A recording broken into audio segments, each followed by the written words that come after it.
buenos días para todos. Estamos comenzando una nueva semana, un nuevo lunes. Permítanme que termine, ya tengo allí mi cafecito y hoy voy a hacer un sanduchito sencillo. Pancito, queso, jamón y aquí va para la sanduchera para que quede delicioso. Y mientras tanto voy a darles un saludo mejor y a que oremos y pongamos en manos de Dios nuestro día y nuestra semana. Espero que hayan tenido un buen descanso y qué tal si empezamos de una vez haciendo nuestra oración de la mañana para que nos pongamos en buena tónica, en buena disposición, con toda la alegría, con todo el positivismo y hoy muy especialmente desde la reflexión que voy a compartir, que estemos en la actitud de vencer siempre con el poder de Jesús y de su sangre derramada en la cruz el mal que quiere dominar en nuestra vida, en la vida de la familia, en la vida de la sociedad. En el nombre del Padre, del Hijo y del Espíritu Santo. Amén. Señor, gracias por este nuevo día que nos regalas, por esta semana que vamos a comenzar para que esté llena de tu luz y de tu amor.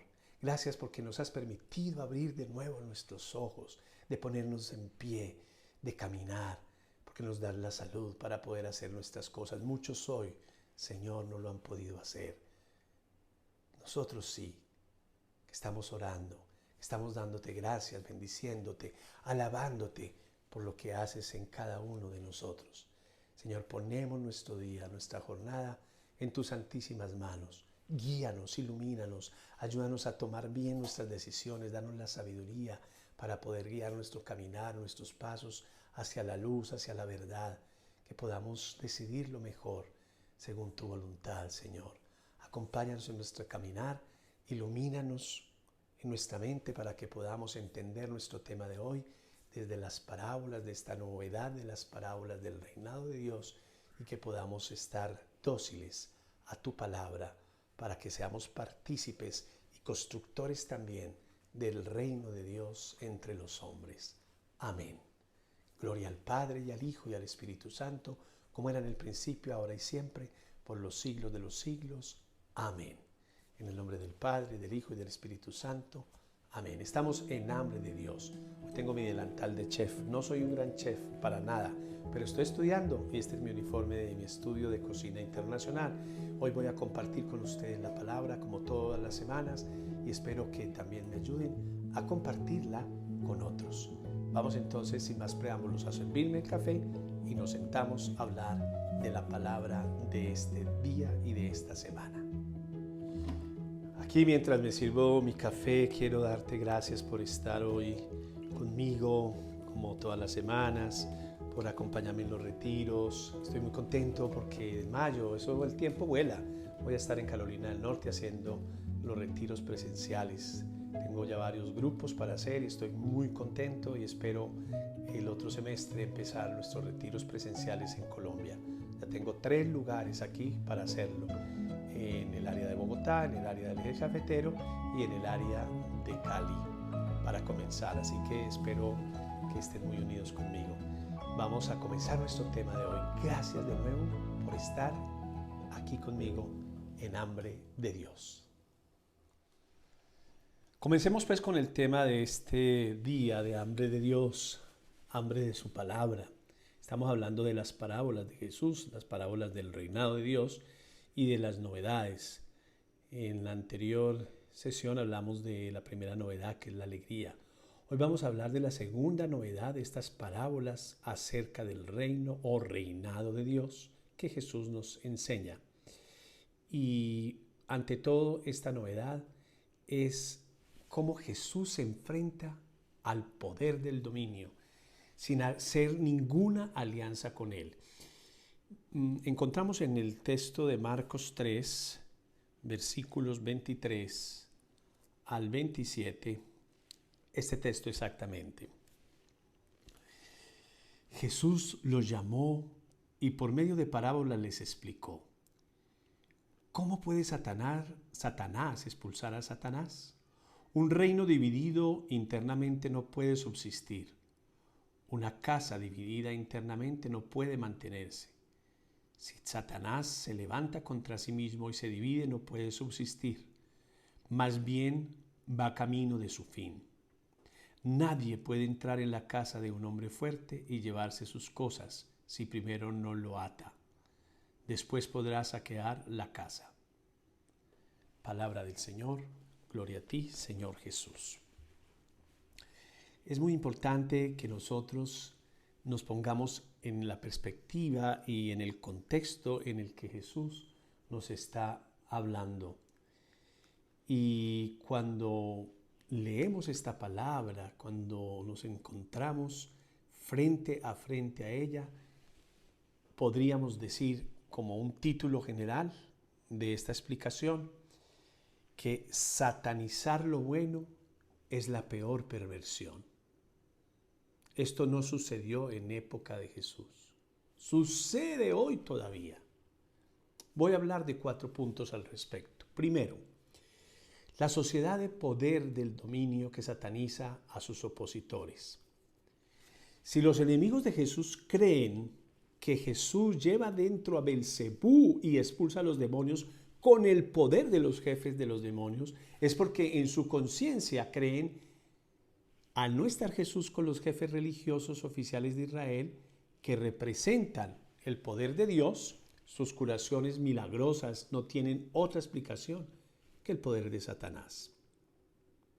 Llegar a esta conclusión significa que su conciencia está pervertida, pues no se dan cuenta de que el Dios que veneran, aunque tenga el nombre de Yahvé, el Dios de la tradición, no es ya el Dios de la justicia, sino un ídolo que permite y convive con la injusticia.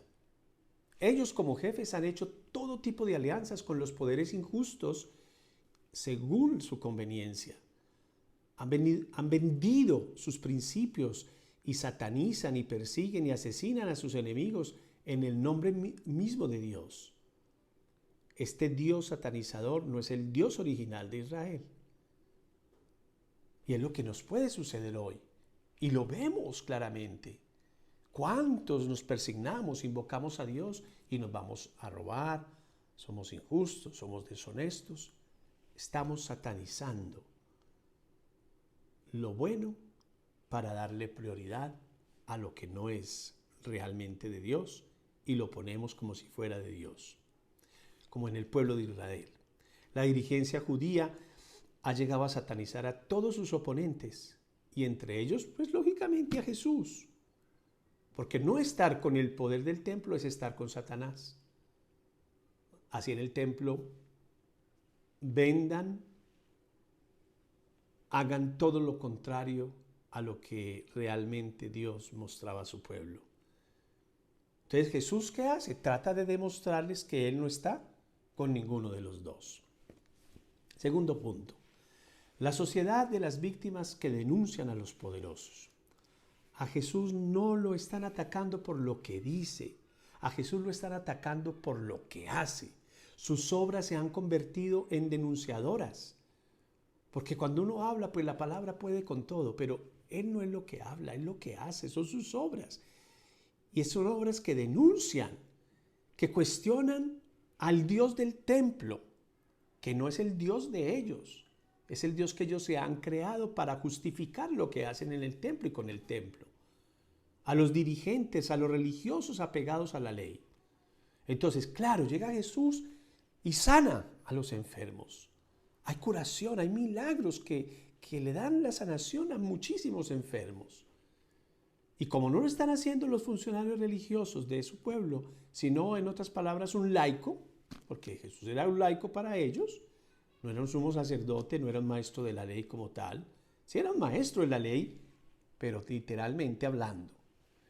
Entonces, ellos al ver esto, van inmediatamente a ponerse en contra de él. Además, ¿cuál es la procedencia de Jesús?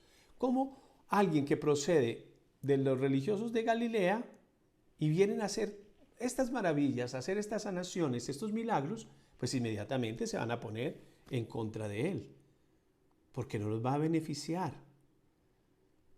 Porque todos los que están allí y quieren mostrar la impureza y la ilegalidad de Jesús son más impuros e ilegales que nadie.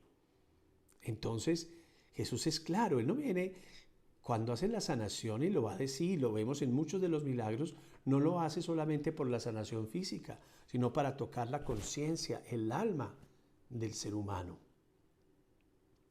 Así que no solo el beneficiado es el enfermo, sino los que están a su alrededor, los que ven, los que presencian, los que son testigos de lo que allí está obrando Jesús.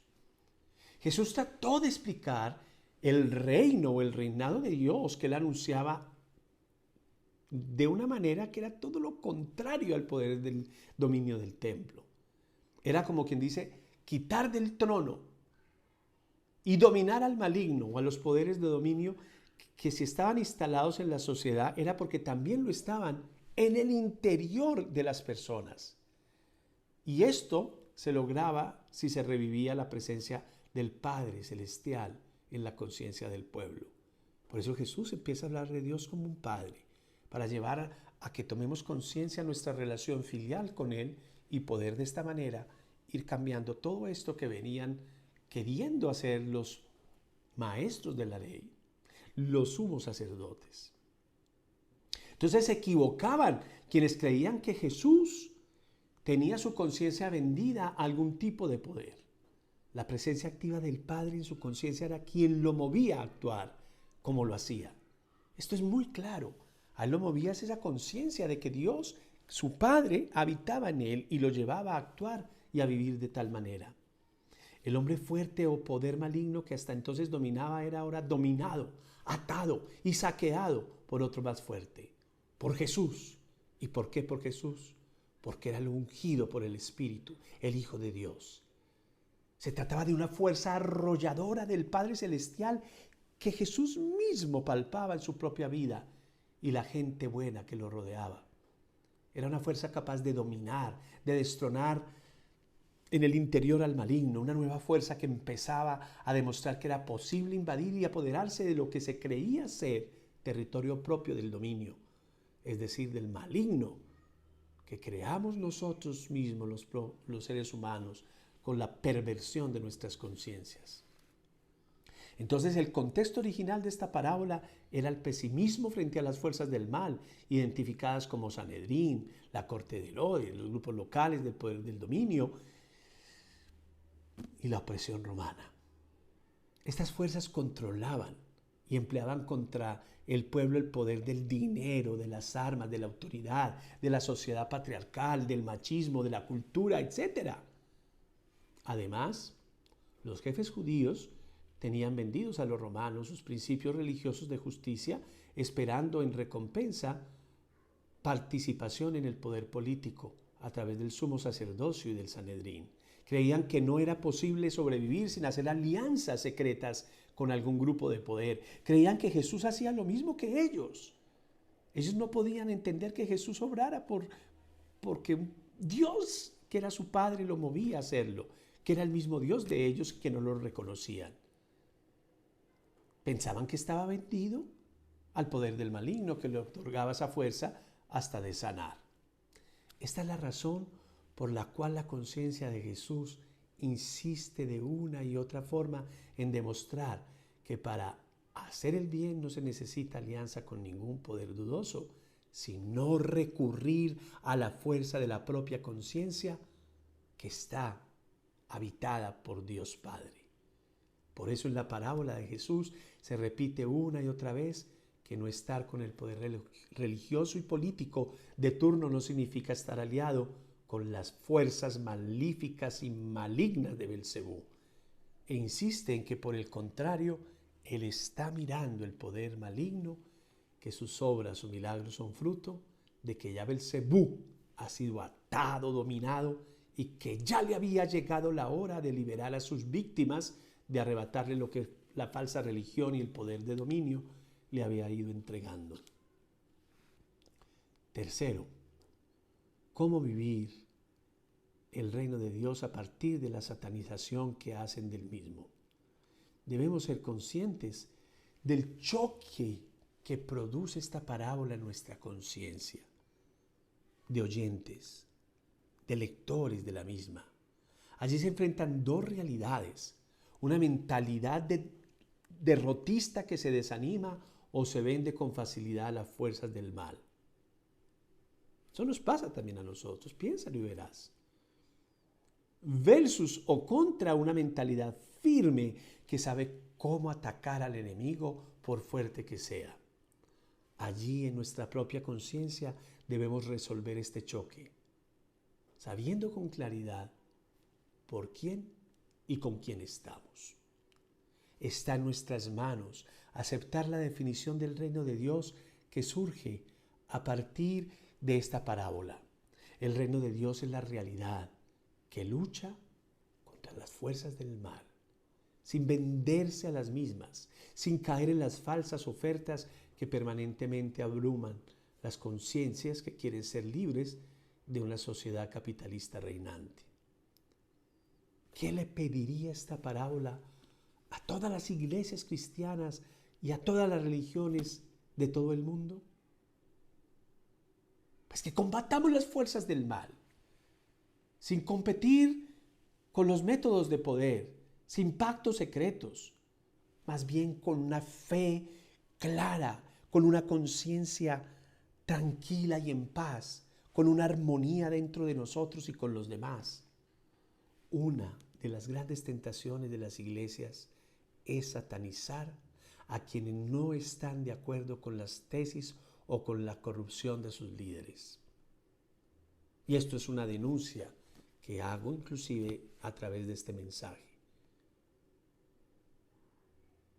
Dentro de nosotros mismos, dentro de nuestros grupos, de nuestras iglesias, de nuestras comunidades, nosotros satanizamos, aún sabiendo que muchas de esas personas a las que satanizamos solo pretenden hacer el bien, servir, amar, y que tanto dolor y sufrimiento, tantos miedos, tantas angustias, tantos destrozos del alma y de los cuerpos que se han causado, a veces los queremos tapar de una u otra forma. Somos muy propensos a satanizar a los demás y lo hacemos en nombre de Dios, a quien adoramos, por el solo hecho de sentirnos heridos, ignorando que muchas veces dicho Dios es fruto de nuestros propios intereses. Esta es la segunda novedad.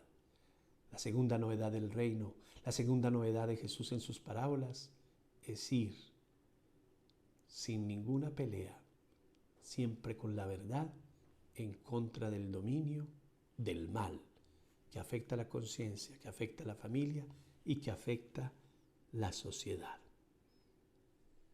Bueno, para hoy no tengo preguntas, nadie me ha enviado ninguna pregunta bíblica. Bueno, para la próxima espero que sí. Si tienes alguna inquietud, alguna pregunta, voy a responderla aquí en nombre de Dios. Por ahora me tomo mi cafecito, me despido y quiero despedirme antes de tomarme el café con una oración, como toda la semana lo hacemos, especialmente por nuestros enfermos. Te invito a que cierres los ojos conmigo y le pidamos a Dios que bendiga, que toque el corazón, que toque los cuerpos cansados, fatigados y adoloridos. Señor, en esta mañana y en el momento en que las personas se conecten, porque la oración es permanente, es continua, te pedimos, Señor, que toque la vida de tantos enfermos, de nuestras familias, de nuestros amigos, no solo de las personas que tienen el virus, este COVID-19 que ha afectado a tantos y ha matado a tantos, sino de tantas personas que están enfermas en su alma y en su cuerpo, tantas personas que han optado por terminar el ciclo de sus vidas o de la vida de los demás, especialmente los que van en los vientres de tantas mamás.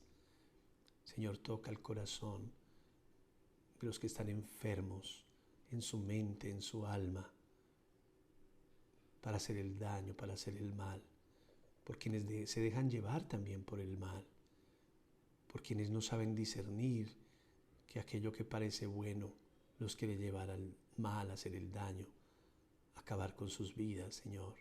Hay muchos enfermos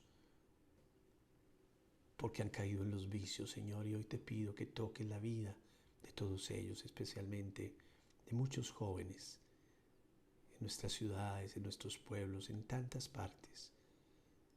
Señor, te ponemos en tus manos a todos aquellos que están enfermos de tantas maneras. Toca sus vidas, alívialos, ayúdalos, reconfórtalos, dale la salud física y espiritual. Todo esto te lo pedimos a ti, que vives y reinas por los siglos de los siglos. Amén. que la bienaventurada Virgen María, nuestra Madre, interceda por nosotros. Dios te salve María, llena eres de gracia, el Señor es contigo. Bendita tú eres entre todas las mujeres y bendito es el fruto de tu vientre, Jesús. Santa María, Madre de Dios, ruega por nosotros los pecadores, ahora y en la hora de nuestra muerte. Amén. Que Dios nos bendiga, nos proteja y que esta semana esté llena de paz, de alegría, de luz y de mucha salud y amor para todos. Nos vemos la próxima semana. Por ahora me tomo mi café y más tarde desayuno porque aún está muy temprano. Felicidades y bendiciones a todos.